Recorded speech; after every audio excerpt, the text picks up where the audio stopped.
e tung. Besoj që keni dëgjuar për temën delegimi i sipër. Pra, gjithmonë në literaturë dhe praktikat më të mira ju thonë se një menaxher, një udhëheq duhet që di që të delegojë detyrat, mirë po si menaxher apo si udhëheq biznesi, ju mund të ballafaqoheni ku në mënyrë të pavetdijshme ju pranoni që niveli më i ulët për punëtorët t'ju delegojnë punë. Do ta bëj këtë në mënyrë, do t'ju tregoj në mënyrë ilustrative. Paramendoni situatën, nëse një punëtor vjen në zyrën tuaj ju thotë, shef apo drejtor, e kam një problem. Në atë moment ju paramendoni, kur punëtori hyn në problem në zyrën tuaj, paramendoni se ka një majmun në krahët e tij. Në momentin kur ju pranoni të bisedoni me të lidhur me problemin, atëherë llogaritni që majmuni nga shpina e tij ka filluar të kalojë në shpinën tuaj. Dhe zakonisht ju mund të thoni, ok, në rregull, unë do ta kryej këtë punë.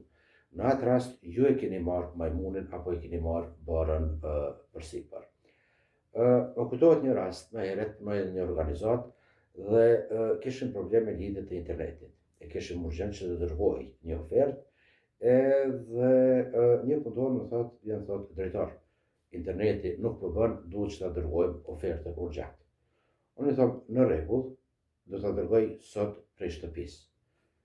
Të nesërmit, kur shkoj në punë, punëtori nuk më thot, as mëngjes, as asgjë, më thot, shef, a e ke dërguar emailin? Unë kisha harru, them, kom harru. Dhe atëherë punëtori im filloi të më bëjë ligjërat se si ajo ofertë ka qenë rëndësishme për organizatën. E kalova këtë, nuk reagova. Në atë kohë, në Prishtinë ka pas shumë internet kafe.